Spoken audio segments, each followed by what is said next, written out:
رمضان الذي أنزل فيه القرآن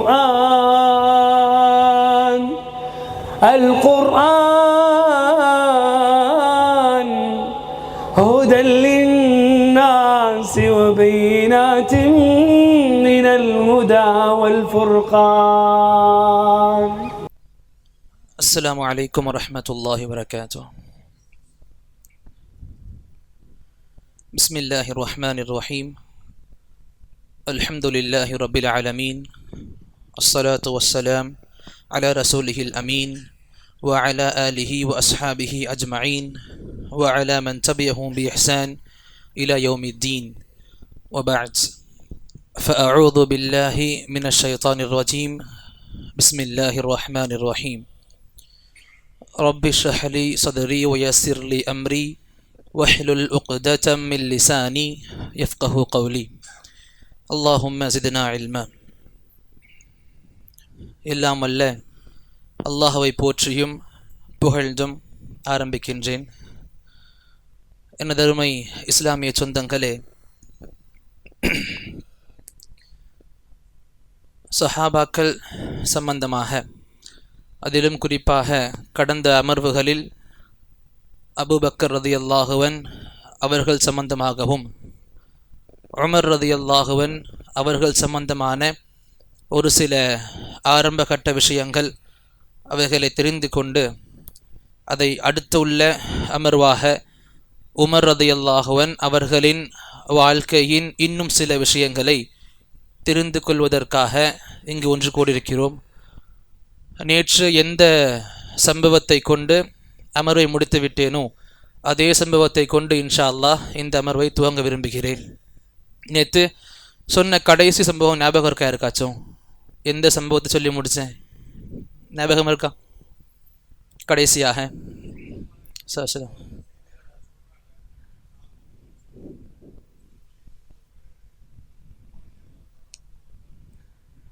மாஷா அல்லாஹ், பரக்கல்லாஹு ஃபீக்கும். நபி அலைஹிஸ்ஸலாத்து வஸ்ஸலாம் ஒரு விஷயத்தை தெரிவித்து உமர் ரலியல்லாஹு அன்ஹு அந்த விஷயத்தை நபி அலைஹிஸ்ஸலாத்து வஸ்ஸலாமுக்கு தன்னுடைய ஒரு ஆலோசனையாக, இது இப்பொழுது பரப்ப வேண்டாம், இந்த விஷயம் சொல்லுவது இப்போ சரியாக இருக்காது, இந்த விஷயத்தை எடுத்து சொல்லி நபி அலைஹிஸ்ஸலாத்து வஸ்ஸலாம் அவங்களும் தன்னுடைய இந்த விஷயங்களை திரும்ப பெற்றிருப்பாங்க. இப்போ இந்த ஹதீஸ் சம்பந்தமாக பொதுவாக ஹதீஸாக இருக்கட்டும், அல்லாஹுடைய வசனமாக இருக்கட்டும், சஹாபாக்களுடைய வாழ்க்கையாக இருக்கட்டும், எது எடுத்துக்கிட்டாலும் நாம் அதில் இருக்கிற படிப்பினைகளை கண்டிப்பாக பெறணும். படிப்பினைகள் அப்படின்னா என்ன? நமக்கு சம்பவங்கள் அல்ஹம்துலில்லாஹ் உணர்த்தும் விஷயங்களை, அது இல்லாத அதில் உள்ள இருக்கிற இன்னும் நுணுக்கங்களை கண்டிப்பாக புரிஞ்சிக்கணும். இங்கே பொதுவாக பார்க்கும் பொழுது நபி அலைஹிஸ்ஸலாத்து வஸ்ஸலாம் அவங்க தான் உமர் ரலியல்லாஹு அன்ஹு அவங்களை விட சிறந்தவங்க. இதில் மாற்று கருத்து யாருக்குமே கிடையாது தானே. உமரா இல்லை நபியான்னு கேட்டால் யார் சிறந்தவங்க? நபி அலைஹிஸ்ஸலாத்து வஸ்ஸலாம் அவங்க தான் ரொம்ப சிறந்தவங்க. அல்லாஹோடு பேசினவங்க, அல்லாஹுடைய வஹி இவர்கள் மீது இறக்கப்படுது. அப்போ சிறந்தவங்கன்னு பார்த்தா நபியை தவிர யாரும் கிடையாது. அது அபூபக்கரா இருக்கட்டும், உமரா இருக்கட்டும் ரலியல்லாஹு அன்ஹு. அப்போ இங்கே நபி அலைஹிஸ்ஸலாத்து வஸ்ஸலாம் ஒரு செய்தியை சொல்கிறாங்க, அவங்க ஒரு கட்டளை இடுறாங்க, இது இப்போதைக்கு நீங்கள் செய்கிறது சரி கிடையாதுன்னா இதை விட சிறந்த விஷயங்கள் இருக்குது, இப்போ நீங்கள் பண்ண போகிறது பண்ணிக்கிட்டு இருக்கிறது கொஞ்சம் ஒரு மாதிரி இருக்கும், மக்கள் மத்தியில் சலசலப்பை ஏற்படுத்தும், வேறு விளைவுகளை வெளிப்படுத்தும் அப்படின்னு சிறப்புகள் அந்தஸ்தில் குறைந்த இடத்துல இருக்கிற உமர் ரலியல்லாஹு அன்ஹு அவங்க எடுத்து வைக்கிறாங்க. நபி அதை அக்செப்ட் பண்ணிக்கிறாங்க. இது எப்படி புரிஞ்சுக்கணும்னா, இன்னைக்கு நாமளும் பொறுப்பில் இருக்கோம் அல்ஹம்துலில்லாஹ். வீட்டு அப்பாவாக இருக்கலாம், இல்லை வயசில் பெரியவராக இருக்கலாம், அண்ணனாக இருக்கலாம், ஏதோ ஒரு விஷயத்தில் உயர்ந்தவங்களாக இருப்போம் அல்ஹம்துலில்லாஹ். கல்வியில் தேர்ச்சி பெற்ற நபராக இருக்கலாம், ஏதோ ஒரு ஃபீல்டில் ஏதோ ஒரு விஷயத்தில் நாம் சிறந்தவங்களாக இருந்து நாம் எடுக்கிற முடிவுகளில் நம்ம விட சிறந்தவங்க இதை இப்படி பண்ணாதீங்கன்னு எடுத்து சொல்லும் பொழுது, உனக்கு என்ன தெரியும், எனக்கு எல்லாம் தெரியும், என்னுடைய அனுபவம், என்னுடைய வயசு, என்னுடைய அனுபவத்தில் நீ பாதி கூட வளரல, இன்னும் உன்னுடைய பாதி வயசு இன்னும் வரல, இந்த அளவுக்கு வார்த்தைகளை சொல்லி நாம் அவங்க தட்டி கழிக்க கூடாது. ஒரு சில இடங்கள்ல இந்த விஷயங்களை புரிஞ்சிக்கணும். நம்மை விட அல்லாஹ் ரப்புல் ஆலமீன் இன்னொருத்தவங்கள சிறப்பாக எடுத்து காண்பிப்பான். ஏன் அல்லாஹ் குர்ஆன்லயே சொல்லுவான், ஃபௌக குல்லி தி இல்மின் அலீம், ஒவ்வொரு தேர்ச்சி பெற்றவருக்கும் மேல இன்னும் தேர்ச்சி பெற்றவங்க கண்டிப்பா இருப்பாங்க. ஒரு சில விஷயங்கள் நாம சிறந்தவங்களா இருக்கிறதுக்காக எல்லாத்துலயுமே நாம தான் ரொம்ப ஆதிக்கம் செலுத்தணும்னு கிடையாது.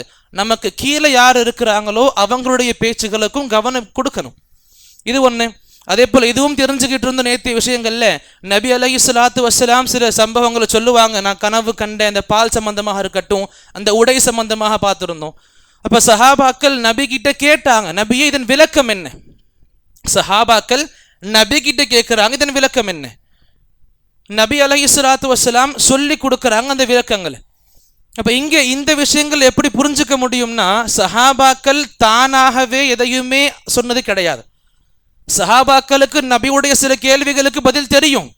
நபி கேட்பாங்க, இது இன்னைக்கு என்ன நாள், இது எந்த மாதம், இது நபி கேட்பாங்க. இந்த பதில் சஹாபாக்களுக்கு தெரியும். இருந்தாலும் மௌனம் காத்து நபியுடைய பதிலுக்கு வெயிட் பண்ணிக்கிட்டு இருந்தாங்க. நபி சிறந்த பதிலை கொடுப்பாங்க. அப்ப எந்த விஷயத்தையும் சஹாபாக்கள் நபியின் மூலமாகத்தான் கத்துக்கிட்டாங்க. இப்ப சஹாபாக்கள் எது சொன்னாலும் நபி சார்ந்த விஷயங்களுக்கு முரணாக கண்டிப்பா இருக்காது. சஹாபாக்களுடைய எந்த விஷயமா எடுத்துக்கிட்டாலும் நபியுடைய வார்த்தைகளுக்கு முரணாக கண்டிப்பா இன்ஷா அல்லாஹ் அது இருக்காது. நபியுடைய வார்த்தைக்கு முரணாக அமையவும் செய்யாது. இந்த அளவுக்கு சஹாபாக்கள் நபியோடு இருக்கிறாங்க, நபி கிட்ட இருந்து பாடங்களை எடுத்துக்கிறாங்க. தமக்கு தெரிஞ்ச விஷயங்களையும் நபி சொல்லும் பொழுது சிறந்த விஷயமா இருக்கும்ட்டு ஆசைப்பட்டு கத்துக்கிறாங்க. அப்ப நபி ஒன்று சொல்லி கொடுக்கும் பொழுது சஹாபாக்கள் கத்துக்கிறாங்க. அப்ப இந்த சஹாபாக்கள் சொல்லும் பொழுது நாம எதிர்வாதம் தெரிவிக்காம இவங்கிட்ட இருந்து கத்துக்கணும். இவங்களுக்கு எப்படி தெரியும்? இவங்க சொல்லியிருக்க தன்னுடைய அறிவை புகுத்தினாலே மார்க்கம் முடிஞ்சிருச்சு. தன்னுடைய அறிவை கொண்டு மார்க்கத்தை நம்மால ஒரு காலம் கத்துக்க முடியாது. அலி ரலியல்லாஹு அன்ஹு அழகா சொல்லுவாங்க, லவ் கான தீன் அலா ரஅய், மார்க்கத்தை நீங்க அறிவை கொண்டு நீங்க எல்லாத்தையும் நான் ஃபாலோ பண்ணிப்பேன், என்னுடைய சுய அறிவை கொண்டு மார்க்கத்தை நான் புரிஞ்சுப்பேன் அப்படின்னா தெளிவான விஷயம்தான். காலணிகளுக்கு மசாஜ் செய்யக்கூடிய சட்டம் இருக்கும். ஷூ போடுறோம், சாக்ஸ் போடுறோம், அதன் மீது மசாஜ் செய்யக்கூடிய சட்டம் இருக்கும். அப்ப அலி ரலியல்லாஹு சொல்லுவாங்க, நீங்க மார்க்கத்தை அறிவை கொண்டே புரிஞ்சுக்க முடியும் அப்படின்னா நபி அலைஹிஸ்ஸலாத்து வஸ்ஸலாம் உங்களுக்கு கட்டளை எப்படி இட்டு இருக்கணும்? காலணிகளுக்கு கீழே மசாஜ் செய்ய கட்டளை இட்டு இருக்கணும். ஏன்னா நம்ம யோசிச்சு பார்க்கும் பொழுது நம்ம இந்த குறுகிய அறிவு என்ன சொல்லும்? காலில் எடுத்து வைக்கும் பொழுது அழுக்கு மேலே விட கீழே அதிகமாக படும். அப்ப கீழே தொடச்சி விடுறதுதான் சிறந்தது, கால்களுக்கு மேலே தொடக்கிறது சிறந்தது கிடையாது. ஆனா அலி தான் சொல்லி கொடுத்தாங்க, இது நீங்க மார்க்கத்தை அறிவால் நீங்க ஒருபோதும் அணுகக்கூடாது. ஏன்? நான் என்னுடைய கண்கூடாக பார்த்துருக்கேன், நபி அலைஹிஸ்ஸலாத்து வஸ்ஸலாம் காலணிகளுக்கு மேலே மசா பண்ண கட்டளையிட்டாங்க, பண்ணி காமிச்சாங்க. அப்ப நாம நம்முடைய சொந்த அறிவை கொண்டு எதுலையும் நாம நுழைவிக்க கூடாது. சஹாபாக்களுடைய இந்த விஷயங்கள் நமக்கு அந்த அளவுக்கு முக்கியம். நபியுடைய வாசகத்தை மீறினவங்க சஹாபாக்கள் கிடையாது. அப்ப இதுலயும் உமர் ரலியல்லாஹு அன்ஹு அவங்களோட பேச்சு வரும் பொழுது உமர் ரலியல்லாஹு அன்ஹு எந்த அளவுக்கு நபி அலைஹிஸ்ஸலாத்து வஸ்ஸலாம் அவங்களோடு ஒண்ணுக்கொன்னா இருந்தாங்க, எந்த அளவுக்கு நபி அலைஹிஸ்ஸலாத்து வஸ்ஸலாமுக்கு ஆலோசனைகளை வணங்குறாங்க, எந்த அளவுக்கு நபி அலைஹிஸ்ஸலாத்து வஸ்ஸலாம் இவங்களுடைய ஆலோசனைகளை எடுத்துக்கிட்டாங்க, இதெல்லாம் நமக்கு பெரிய சான்றுகளா இருக்கும். அப்ப அதெல்லாம் மனசுல வச்சுக்கிட்டு இன்ஷா அல்லாஹ் வரக்கூடிய விஷயங்களை பார்க்கும்போது தெளிவாக நமக்கு கிடைக்கும். உமர் ரலியல்லாஹு அன்ஹு அவங்க சம்பந்தமாக ஒரு சில சிறப்புகள் நேற்று பார்த்துருந்தோம். அதே சம்பந்தமாக வரக்கூடிய இன்னும் ஒரு சில சிறப்புகளை பார்த்து இந்த அமர்வை முடிச்சுப்போம் இன்ஷா அல்லாஹ். பொதுவாக நபி அலைஹிஸ்ஸலாத்து வஸ்ஸலாம் புகாரியுடைய ஹதீஸ் புத்தகங்கள்ல வரக்கூடிய ஹதீஸ் இது. நபி சொல்லுவாங்க, முன் சென்ற காலங்கள்ல அல்லாஹ்வால் கண்ணியப்படுத்தப்பட்ட மக்கள் இருந்தாங்க. முன் சென்ற காலங்கள்ல அல்லாஹ்வால் கண்ணியப்படுத்தப்பட்ட மக்கள் இருந்தாங்க. என்னுடைய உம்மத்தில் உமர் ரலியல்லாஹு அன்ஹு அவர்களும் அல்லாஹ்வால் கண்ணியப்படுத்தப்பட்ட மக்களில் ஒருவர். இதை நபி இப்படியும் சொல்லி கொடுத்தாங்க. இந்த ஹதீஸும் புகாரியுடைய ஹதீஸ் தான். நபி சொல்லுவாங்க அலைஹிஸ்ஸலாத்து வஸ்ஸலாம், முன் சென்ற காலங்களில் சில மனிதர்கள் இருந்தாங்க, அவங்க நபிமார்கள் கிடையாது, ரசூல்மார்கள் கிடையாது. ஆனால் அல்லாஹ் ரப்புல் ஆலமீன் அவங்களுக்கு அத்தாட்சிகளை வழங்கியிருந்தான். நபி கிடையாது, ரசூல் கிடையாது, ஆனால் இருந்தாலும் அவங்களுக்கு அல்லாஹ் அத்தாட்சிகளை, சிறப்புகளை, அந்தஸ்துகளை வெளிப்படையாக வழங்கியிருந்தான். நார்மல் மனிதர்களுக்கு இது பார்த்தா இது சாத்தியமே இல்லைன்னு தோணும். அப்படிப்பட்ட சிறப்பு அல்லாஹ் சில மனிதர்களுக்கு வழங்கியிருக்கான், ஆனால் அவங்க நபியும் கிடையாது. அப்படிப்பட்ட நல்ல உள்ளங்களில் அல்லாஹ்வால் கண்ணியப்படுத்தப்பட்ட மனிதர்கள் என்னுடைய உம்மத்தில் உமரும் இருக்காங்க. இதை புரிஞ்சுக்கிறதுக்கு வரலாறு சம்பந்தமான ஒரு செய்தி நமக்கு ரொம்ப அழகாக யூஸ்ஃபுல்லாக இருக்கும். நான் போன வருஷத்துடைய அமர்வுகளில் இதை பற்றி பேசியிருப்பேன். உமர் ரலியல்லாஹு அன்ஹு அவங்க அவங்களுடைய ஆட்சி காலகட்டத்தில் பயான் நிகழ்ச்சும் பொழுது, மிம்பர்லேருந்து பேசும் பொழுது எல்லா சஹாபாக்கள் தாபீன்கள்லாம் கீழே இருக்கிறாங்க. மிம்பர்லேருந்து பேசும் பொழுது டாபிக்கு சம்பந்தமே இல்லாமல் யா சாரியா அல் ஜபல்னு சொல்லுவாங்க. யா சாரியா அல் ஜபல்னு சொல்லுவாங்க. என்ன அர்த்தம்? சாரியாவே மலையின் பக்கம் ஒதுங்குங்க. மலை, அந்த மவுண்டைன் இருக்குல்ல, அந்த மலையின் பக்கம் ஒதுங்குங்க. என்ன காரணம்? மக்களுக்கு, சஹாபாக்களுக்கு, தாபீன்களுக்கு புரியாது. நபி இந்த உமர் ஹலிஃபாவோட பேசுகிற பேச்சுக்கும் இப்போ சொல்கிற இந்த 2 வரிகளுக்கும் சம்பந்தமே இல்லையே. என்ன நடந்திருக்கும் அப்படின்னா, சாரியான்றது ஒரு நபருடைய பெயர். அவருடைய தலைமையில் ஒரு படையை உமர் ரலியல்லாஹு அன்ஹு ஷாம் தேசத்துக்கு அனுப்பியிருப்பாங்க போர் பண்ணுறதுக்காக. ஷாம் எங்கேயோ இருக்குது, உமர் ரலியல்லாஹுடைய இடம் மதீனா எங்கேயோ இருக்குது. அப்போ முதல்ல அனுப்பியிருப்பாங்க. இந்த அவங்க அனுப்பின ஒரு சில நாட்களுக்கு பிறகு பயானில் நபி உமர் சொல்லுவாங்க, யா சாரியா அல் ஜபல், சாரியாவே மலையின் பக்கம் ஒதுங்குங்க. அப்போ இது கீழக சஹாபாக்கள் மற்ற மக்களுக்கு புரியலை. சில காலத்துக்கு பிறகு அந்த சாரியாவுடைய தலைமையில் போன அந்த படை அப்படியே திரும்பி வந்துச்சு. அப்போ அவங்க வித்தியாசமான விஷயங்களை பார்த்ததை போல ஆச்சரியப்பட்டு சொல்லுவாங்க, நாங்கள் இந்த மாதிரி போர் பண்ணிக்கிட்டு இருந்தோம், போர் புரிஞ்சுக்கிட்டு இருந்தோம் நாங்கள். அப்போ எங்களுக்கு நாங்கள் லிட்ரலாக தோக்கக்கூடிய நிலைமை இருந்துச்சு. நாங்கள் தோத்துருப்போம் கொஞ்ச நேரத்தில். எங்களுக்கு எனக்கு என்னன்னு தெரியல, உமருடைய வாய்ஸ் கேட்டுச்சு. எங்க ஷாம் எங்கேயோ இருக்குது, மதீனா எங்கேயோ இருக்கு. எனக்கு உமருடைய வாய்ஸ் கேட்டுச்சு, யா சாரியா அல் ஜபல் சொன்ன மாதிரி, சாரியாவே மலையின் பக்கம் ஒதுங்குங்க. அப்போ இதை கேட்டு நாங்கள் மலையின் பக்கம் ஒதுங்கணும், தோக்க இருந்த போரை வெற்றி கண்டோம் நாங்கள். சுப்ஹானல்லாஹ். அப்போ இது உமர் ரலியல்லாஹு அன்ஹு அவங்களுக்கு அல்லாஹ் ரப்புல் ஆலமீன் கொடுத்த தனிச்சிறப்புகளில் ஒன்று. நபி கிடையாது, ஆனால் அத்தாட்சிகள் இவங்களை இன்னும் அந்தஸ்துல உயர்த்தும் வண்ணமாக அல்லாஹ் ரப்புல் ஆலமீன் இவங்களுக்கு இந்த அந்தஸ்துகளை கொடுத்திருந்தான்.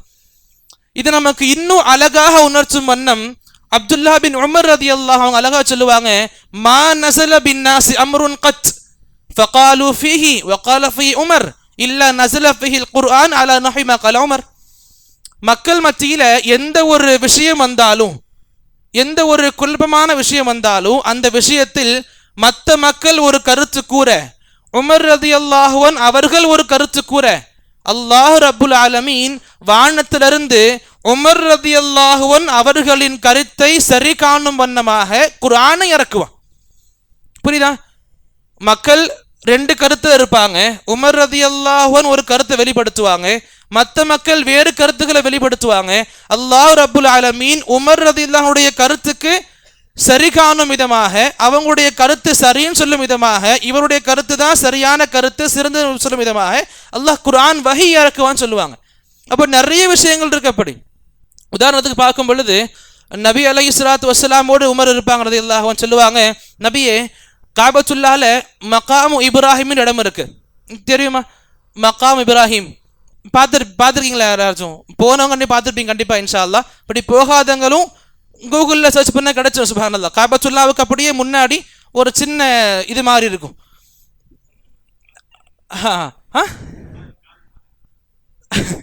மகாம் இப்ராஹிம் என்ற இடம் இருக்கும். அப்போ உமர் சொல்லுவாங்க, இந்த மகாம் இப்ராஹிம் என்ற இடத்தை நாம தொழுகைக்கான இடமாக ஆக்கிடவும் நல்லா இருக்கும். இந்த பக்கம் உமர் தான் சொல்லி முடிப்பாங்க, மறுபக்கம் வருவாங்க யாரு? ஜிப்ரீல் அலைஹிஸ்ஸலாம். ஜிப்ரீல் அலைஹிஸ்ஸலாம் ஏன் வருவாங்க? வஹி கொண்டு வருவாங்க. அந்த வஹி வந்துச்சு. எந்த வசனம் இறங்கியிருக்கும் அப்படின்னா, சூரத்துல் பக்ராவுடைய 125வது வசனம் இறங்கியிருக்கும். என்ன வஹி அது? அதில் அல்லாஹ் சொல்லுவான், வத்தஹிது மின் மகாம் இப்ராஹிம முஸல்லா, நீங்க மகாம் இப்ராஹிமை தொழுகைக்கான இடமாக ஆக்கி கொள்ளுங்க. எப்படி? ஒரு பக்கம் உமர் சொல்லி கொடுத்தாங்க, இந்த இடத்தை நாம தொழுகைக்கான இடமா ஆக்கியிருந்த எவ்வளவு நல்லா இருக்கும் நபியே. மறுபக்கம் ஜிப்ரீல் வந்துருவாங்க, இதுதான் நீங்க இனிமேல் இந்த மகாம் இப்ராஹிமை தொழுகைக்கான இடமா ஆக்கி கொள்ளுங்க. அதே போல நபி அலைஹிஸ்ஸலாத்து வஸ்ஸலாமோட அவங்களோட இருக்கும் பொழுது உமர்லாம் சொல்லுவாங்க, நபியே, உங்ககிட்ட நல்லவர்களும் வராங்க, கெட்டவர்களும் வராங்க. கெட்டவர்கள்னா யாரு? யூதர்கள், நசராக்கள், பிறகு முனாஃபிகீன்கள். சுப்ஹானல்லாஹ், அல்ஹம்துலில்லாஹ். அந்த கெட்டவர்களும் வராங்க, நல்லவர்களும் வராங்க. இவங்களுக்கு மத்தியில் உம்மஹாத்துல் முஃமினீன், உங்களோட மனைவிமார்கள், அவங்களும் வந்து போய்கிட்டு இருக்கிறாங்க. இன்னும் பர்தா கடமை ஆகலை. பர்தாவோடு இருக்கிறது கடமையாக்கப்படலை. அப்போ உமர் தான் சொல்றாங்க, உங்ககிட்ட நல்லவர்களும் வராங்க கெட்டவர்களும் வராங்க, அவங்களுக்கு மத்தியில உம்மஹாத்துல் முஃமினீன் வந்து போய்கிட்டு இருக்கிறாங்க, நீங்க அவங்கள கொஞ்சம் பர்தால இருக்கிற மாதிரி சொன்னா நல்லா இருக்கும். இந்த விஷயங்களை உமர் ஒரு பக்கம் சொல்றாங்க, மறுபக்கம் யார் வந்துட்டா? ஜிப்ரீல் அலைஹிஸ்ஸலாம் வந்துட்டாங்க. எதுக்கு வந்தாங்க? அல்லாஹ்வுடைய செய்தியை நபிக்கு உணர்த்த வந்தாங்க. என்ன செய்தி? சூரத்துல் அஹ்ஸாபினுடைய 53வது வசனம் சொல்லுவாங்க. அல்லாஹ்வுடைய செய்தி அல்லாஹ் சொல்லுவான், வ இதா சஅல்துமூஹுன்ன மதாஅன் ஃபஸ்அலூஹுன்ன மின் வராஇ ஹிஜாப். நீங்க அந்த உம்மஹாத்துல் முஃமினீன் கிட்ட இருந்து ஏதாச்சும் கேட்க விரும்புறீங்கன்னா ஹிஜாபுக்கு பின்னாடி, அந்த திரைக்கு பின்னாடி இருந்து நீங்க அவங்க கிட்ட கேட்கணும். இங்க உமர் சொல்லுவாங்க, இங்க ஜிப்ரீல் வந்து ஒரு வஹி எடுத்துக்கிட்டு சுப்ஹானல்லாஹ். ஒரு சில விஷயங்கள் எப்படி இருக்குன்னா, உமர் ரலியல்லாஹு அன்ஹு கருத்தாக எடுத்து முன்வைப்பாங்க, நபி அலைஹிஸ்ஸலாத்து வஸ்ஸலாம் அந்த கருத்தை விட வேறு கருத்துக்கு சிறந்த அந்தஸ்து கொடுத்து அதை செய்வாங்க. அல்லாஹ் ரப்புல் ஆலமீன் நபியை கண்டிக்கும் வண்ணம் உமருடைய கருத்து நீங்க எடுத்திருக்கிறோன்னு சொல்லி கண்டிப்பான், வஹி அனுப்புவான். அது சம்பந்தமாக பார்க்கும் பொழுது நிறைய சம்பவங்கள் இருக்கு. 2 சொல்லிக்க விரும்புவேன். அதுல முதலாவது எல்லாருக்கும் தெரிஞ்சது, பத்ருடைய போர்ல 70 கைதிகள் சிறைப்பிடிக்கப்படுவாங்க, காஃபிர்கள் சிறைப்பிடிக்கப்படுவாங்க. அதுல இவங்க 70 கைதி, இதான் இஸ்லாம் கொண்ட முதல் போர். அது முதல் போர்ல கைதிகள் இஸ்லாமியர்களுக்கு அகப்படுறாங்க காஃபிர்கள் கைதிகளாக. என்ன பண்ணலாம்? இவர்களோடு ஆலோசனை மேற்கொள்ளுது. நபி அலைஹிஸ்ஸலாம் எப்பவுமே மஷ்வரா பண்ணா முடிவெடுக்க மாட்டாங்க. இது மிக சிறந்த நபி வழக்கம், இன்னைக்கு நம்ம கிட்ட இல்லாத ஒன்றும் கூட. இப்போ மஷ்வரா பண்ணும் பொழுது கருத்துகள் வருது. அபூபக்கர் ரலியல்லாஹு அன்ஹு மென்மையான குணம் கொண்டவங்க, அவங்க சொல்றாங்க இவங்களை மன்னிச்சு விட்டுறலாம். மன்னிச்சுன்னா சும்மா கிடையாது. இன்னைக்கு நாம் பலவீனமாக இருக்கிறோம், மதினால இருக்கிறோம், முஸ்லிம்கள் தனியாக இருக்கிறோம், பலவீனமாக இருக்கிறோம், நம்ம கிட்ட இந்த பொருளாதார வசதி கிடையாது. அப்போ இவங்களுக்கு தலைக்கு ஒரு காசு நியமிக்கிறோம், ஒரு தலைக்கு ஒரு அமௌண்ட் செட் பண்ணுவோம், இந்த அமௌண்ட்டை கொடுத்து இவங்களை அவங்க வீட்டு மக்கள் கொண்டு போயிடட்டும். மறுபக்கம் உமர் ரலியல்லாஹு அன்ஹு போன்ற வீரமான சஹாபாக்கள் சொல்றாங்க, நம்மளுடைய முதல் போர் இது, என்னதான் இருந்தாலும் முஸ்லிம்களுக்கு எதிராக இருந்தவங்க, நம்முடைய இஸ்லாம் வளர தடையாக இருந்தவங்க, இவங்க என்ன பண்ணணும்? நாம சும்மா விடக்கூடாது. இவங்களுடைய உறவினர்கள் யார் நம்ம கூட மதீனால இருக்கிறாங்களோ அவங்க கிட்ட வாளை கொடுத்து அவங்க கையால் இவங்களை சாகடிக்கணும். என்ன சொல்றாங்க? அந்த கைதிகளுடைய உறவினர்கள் நம்மோடு இருக்கிறாங்க அப்படின்னா அந்த உறவினர்களுடைய அவங்களுக்கு பொறுப்பு கொடுக்கணும். நீங்க உங்க வாளால இவங்களை சாகடிங்க. இது மிகப்பெரிய பாடமாக இருக்கும் மக்களுக்கு. அந்த காஃபிர்கள் பயந்துருவாங்க.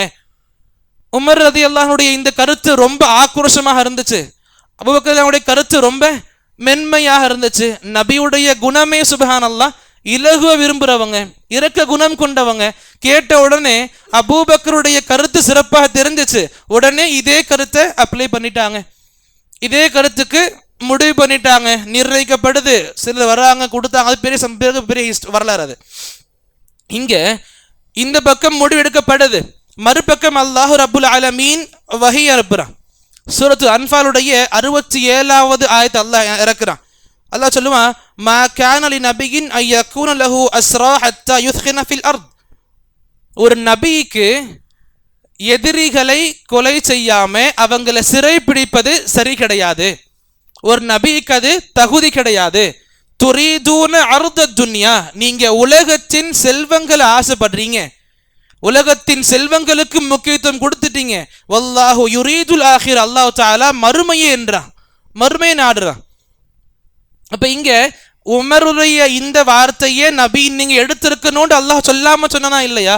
அதே போல இன்னொரு சம்பவத்தை பார்க்கும் பொழுது, நபியுடைய காலகட்டத்தில் முனாஃபிகீன்கள் ரொம்ப அதிகமா இருந்தாங்க. முனாஃபிகீன்களுக்கு தலைவன் ஒருத்தர் இருந்தான். யாரு தெரியுமா? பேர் யாருக்காச்சும்? அப்துல்லா பின் உபை பின் சலூல். அப்ப இவன் முனாஃபிகீன்களுடைய தலைவனாக இருந்தான். இவருடைய மரணம் ஏற்படுது. இவங்களுடைய மகன், அவர் பேரும் அப்துல்லா தான், ஆனா அவரு சஹாபி. சுப்ஹானல்லாஹ், ரொம்ப வீரமான நல்ல ஒரு சஹாபி, அல்ஹம்துலில்லாஹ். அப்ப அப்துல்லா பின் உபை பின் சலூல், அப்துல்லா பின் உபை பின் சலூல் யாருன்னா முனாஃபிகீன்களுடைய தலைவன். அவருடைய பிள்ளை பேரும் அப்துல்லா தான்.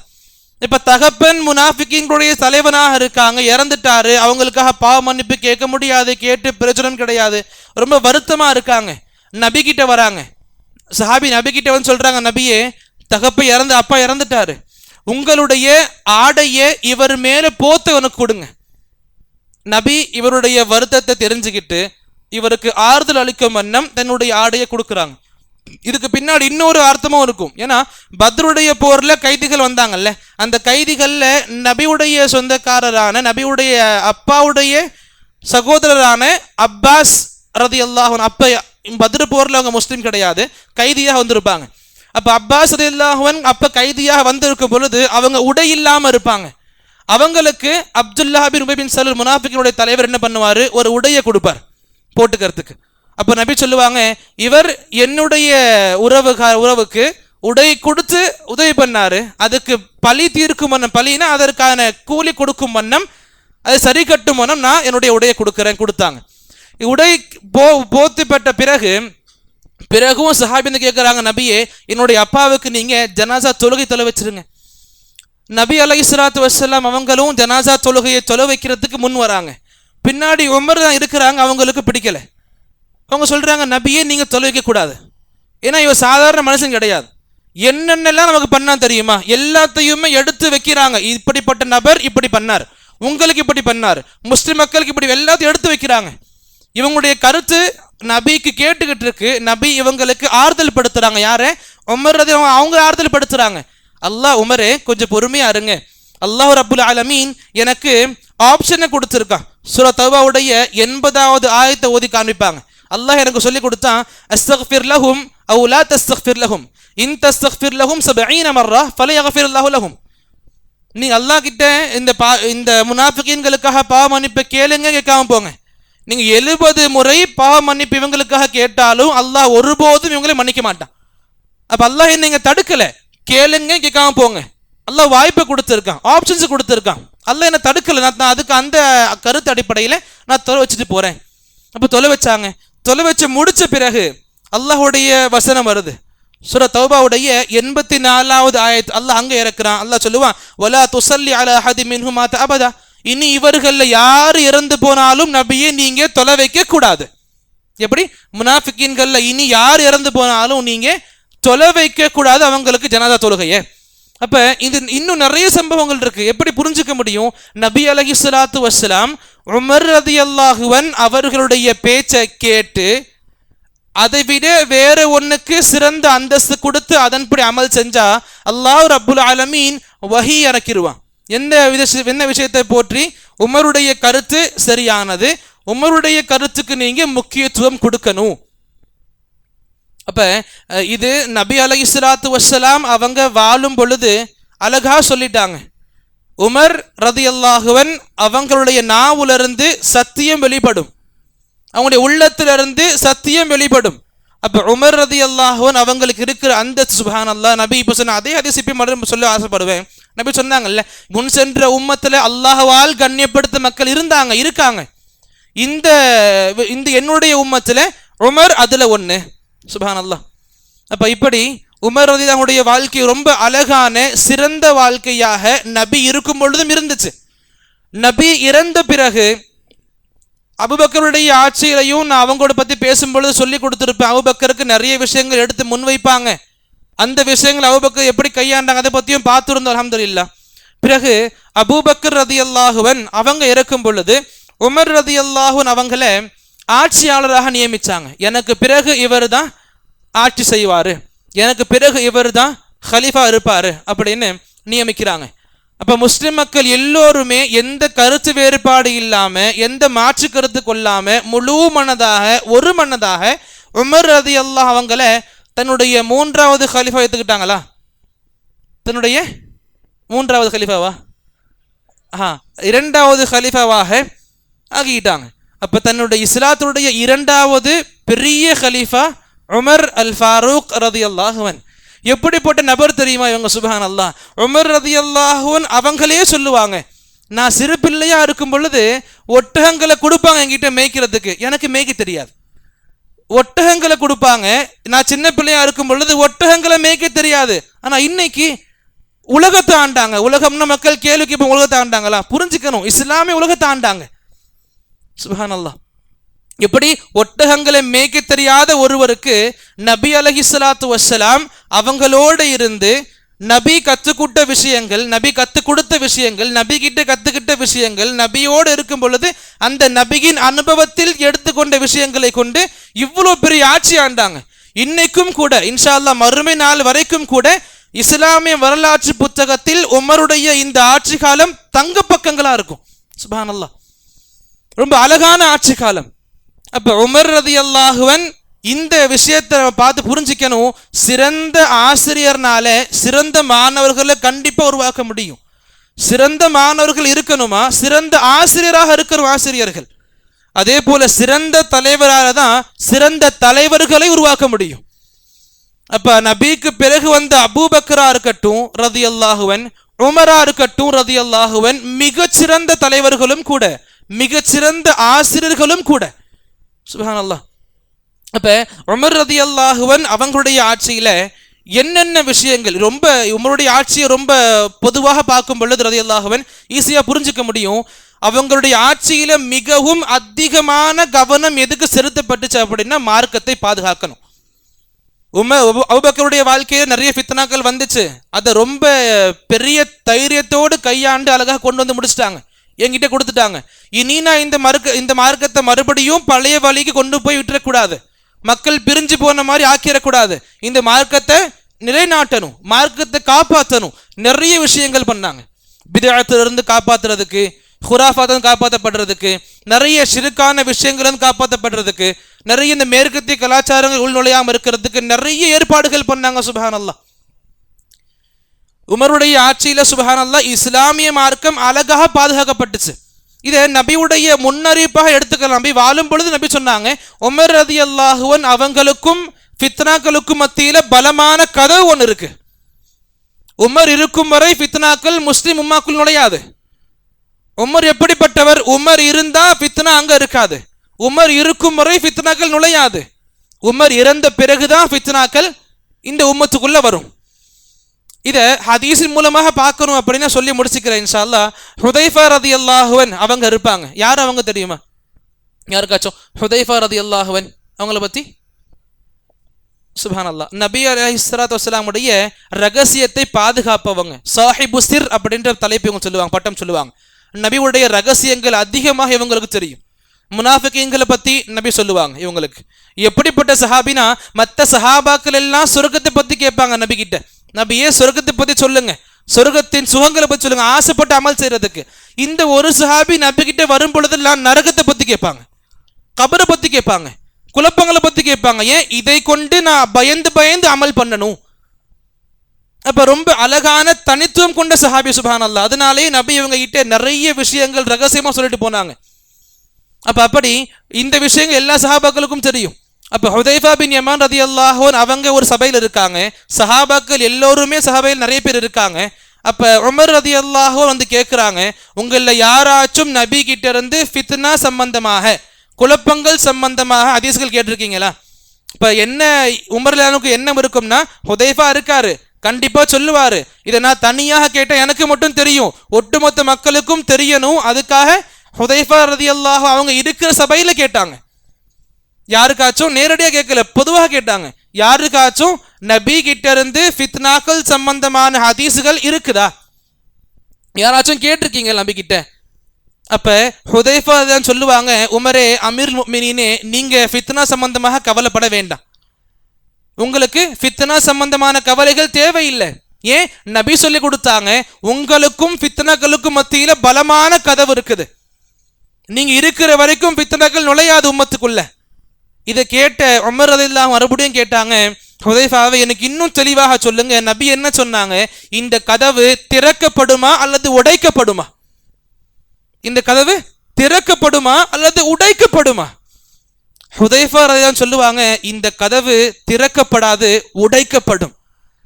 ரெண்டு பேருமே செய்கைகள்ல பேசிக்கிட்டாங்க, வார்த்தைகளால பேசல, சுத்தி வளைச்சு பேசுறாங்க. இவருடைய கருத்து இவருக்கு தான் புரியும், இவருடைய கேள்வி இவருக்கு தான் புரியும். என்ன கேள்வி அது? இப்ப அந்த கதவு யாரு? உமருடைய ஆளுமை. உம்மத்துக்கும் ஃபித்னாவுக்கும் மத்தியில உள்ள அந்த கதவு உமருடைய அந்த பர்சனாலிட்டி, உமருடைய அந்த ஆளுமை. உடைக்கப்படும்னா என்ன அர்த்தம்? இவர் இயற்கையான மௌத்தை அடைய மாட்டாரு, ஷஹாதத்துன்னு சொல்லக்கூடிய உயர்ந்த அந்தஸ்து அடைவாரு. வேற மனிதர்கள் கொலை செய்வாங்க, இயற்கையான மரணம் இவர் அண்டாது. சுப்ஹானல்லாஹ். இதை சஹாபாக்கள் அழகா எடுத்தும் காமிப்பாங்க. எப்படின்னா உமருடைய ஷஹாதத் ஆயிருக்கும், உமர் இறந்து போயிருப்பாங்க, அதை பற்றி நாளைக்கு பேசுவோம் இன்ஷா அல்லாஹ். உமர் ரலியல்லாஹு அன்ஹு இறந்து போயிருப்பாங்க. இறந்த பிறகு இந்த சஹாபி ஹுதைஃபா ரலியல்லாஹு அவங்க கிட்ட சஹாபாக்கள் வருவாங்க, வந்து கேட்பாங்க, ஹுதைஃபாவே நீங்களும் உமரும் அன்னைக்கு பேசிக்கிட்டீங்கல்ல, இந்த செய்தி உமருக்கு தெரியுமா? அன்னைக்கு நீங்க 2 பேரும் பேசிக்கிட்டீங்க, கதவு சம்பந்தமாக உடைக்கப்படுமா கேட்டாரு, திறக்கப்படுமா கேட்டாரு, நீங்க சொன்னீங்க உடைக்கப்படும் சொல்லிட்டு. இந்த செய்தி உமர் தான் அந்த கதவுன்ட்டு அவங்களுக்கு தெரியுமா? அதுக்கு அழகாக சொல்லியிருப்பாங்க சஹாபி அவங்க, உமருக்கு நான் அன்னைக்கு பேசும் பொழுது இன்னைக்கு முடிஞ்சு நாளைக்கு வரும்ன்றது எந்த அளவுக்கு திடமான நம்பிக்கை இருந்துச்சோ அதே அளவுக்கு நம்பிக்கையான விஷயமா இருந்துச்சு அவங்களுக்கு. அந்த கதவு அவங்க தான் உடைக்கப்படுறதுன்னா அவங்க ஷஹீதாக்கப்படுறதுன்றது அவங்களுக்கு நல்ல திறமாக தெரியும். எந்த அளவுக்கு இன்னைக்கு போய் நாளைக்கு வரும்ன்றது எந்த அளவுக்கு மறுக்கப்படாத உண்மையாக இருக்குதோ, எந்த அளவுக்கு நிதர்சனமான சத்தியமான உண்மையா இருக்குதோ, எந்த ஒரு சந்தேகம் இல்லாத நம்பிக்கைக்குரிய விஷயமா இருக்குதோ, அதே போல எந்த ஒரு சந்தேகம் இல்லாம, எந்த ஒரு 2 கருத்து கொள்ளாம, எந்த ஒரு மாற்று கருத்து கொள்ளாம முழு நம்பிக்கையோடு உமருக்கு அன்னைக்கே தெரியும் அந்த கதவு உமர் தான் உடைக்கப்படுறது, ஷஹீதாக்கப்படுவாருன்ற அந்த அவருக்கும் தெரியும். சுப்ஹானல்லாஹ். ரொம்ப அழகான வாழ்க்கையை ஆண்டு போனாங்க, வாழ்ந்தும் போனாங்க, மக்களுக்கு எடுத்து காண்பிச்சும் போனாங்க. எப்படிப்பட்ட வாழ்க்கை சுப்ஹானல்லாஹ். இன்னைக்கும் கூட உமரை நேசிக்கிறவங்களா இருக்கட்டும், உமரை வெறுக்கிறவங்களா இருக்கட்டும், உமரை வெறுக்கிறவங்களும் உமரை புகழ்வாங்க. எந்த அந்தஸ்துல? உமருடைய ஆட்சி அந்தஸ்துல. உமருடைய ஆட்சியை பத்தி பேசும் பொழுது மக்கள் புகழ்வாங்க. இந்த அளவுக்கு ஆட்சி இருந்தா அந்த நாடு கண்டிப்பாக வல்லரசு. நாமளும் நிறைய இடங்கள்ல நிறைய தலைவர்கள் பேச கேட்டிருப்போம் சுப்ஹானல்லாஹ் உமருடைய ஆட்சியை பத்தி. முஸ்லிமாக இருக்க மாட்டாங்க, நிறைய காஃபிர்கள், நிறைய இஸ்லாத்தை வெறுக்கக்கூடியவர்கள், இஸ்லாம்னா மூஞ்சி செவந்து போயிடும், அந்த அளவுக்கு இஸ்லாத்தை எதிர்க்கக்கூடிய நபர்களும் உமருடைய ஆட்சியை பத்தி உதாரணமாக சொல்லி காமிப்பாங்க. இப்படிப்பட்ட ஆட்சியாளர் இருந்தாரு, இப்படிப்பட்ட ஆட்சிகளை நடத்தியும் போனாங்க. அப்படிப்பட்ட ரொம்ப படர்ந்த ஆட்சியுடைய சுருக்கம் என்ன பார்த்தோம்னா, இஸ்லாத்தை பாதுகாக்கணும். எந்தெந்த முறைகளில் பாதுகாத்தாங்க சுப்ஹானல்லாஹ். என்னென்ன ஃபித்னாக்கள் வரும், உமருடைய அந்த தொலைநோக்கு பார்வைக்கு சுப்ஹானல்லாஹ் ரொம்ப பெரிய நமக்கு சந்தேகம் இல்லாத நம்பிக்கை இருக்கு சுப்ஹானல்லாஹ். ரொம்ப அழகா யோசிப்பாங்க. எந்த ஒரு ஃபித்னா வந்தாலும் ஆரம்பத்திலேயே கண்டுபிடிச்சிருவாங்க, இது பிற்காலத்துல பெரிய ஃபித்னாவாக அமைய வாய்ப்பு இருக்குது. அந்த விஷயங்கள் ரொம்ப முன்னாடியே தெரிஞ்சுக்கிட்டு அந்த ஃபித்னாக்களை அப்பயே அடியோட முடிக்கிறதுக்கு என்ன பிளான் பண்ண முடியுமோ எல்லாத்தையும் பண்ணிடுவாங்க. நிறைய சம்பவங்கள் இருக்கு. இன்னைக்கு பாதி நாளைக்கு பாதி சொன்னா கண்டிப்பாக புரியாது, புரிஞ்சாலும் அறகுறையா புரியும். ஸோ இன்ஷா அல்லாஹ் இன்னைக்கு இதோட முடிச்சுக்கிட்டு நாளைக்கு இது சம்பந்தமான உமருடைய ஆட்சியில இந்த மிக முக்கியமான நிகழ்வுகள், எந்த அளவுக்கு உமர் மார்க்கத்தை பாதுகாக்க, எந்த அளவுக்கு சஹாபாக்களுடைய ஆலோசனைகளோடு எந்த அளவுக்கு ஆட்சி ஆண்டார்கள், எந்த அளவுக்கு வழிகளை எடுத்து வச்சாங்க, எந்த அளவுக்கு பிளான்ஸ் அவங்க தீட்டினாங்க, திட்டம் தீட்டாங்க, இது எல்லாமே இன்ஷா அல்லாஹ் நாளைக்கு ஒரே அடியாக சொல்லி உமர் அவனுடைய கடைசி பாகத்தை நாளைக்கு முடிப்போம் இன்ஷா அல்லாஹ். அப்போ இன்னைக்கு எந்த அளவுக்கு ஆர்வத்தோடு தெரிஞ்சுக்கிட்டோமோ இதே போல் ஆர்வம் குறையாமல் வரக்கூடிய அமர்வுகளையும் கலந்துக்க முயற்சிப்போம் இன்ஷா அல்லாஹ். அல்லாஹ் நமக்கு சரியான சஹாபாக்கள் சம்பந்தமான பூர்த்திகளை வழங்குவானாக. அல்லாஹும்ம ஆமீன். வ ஆகிரு தஅவானா அனில் ஹம்துலில்லாஹி ரப்பில் ஆலமீன். அஸ்ஸலாமு அலைக்கும் வரஹ்மத்துல்லாஹி வபரகாத்துஹு.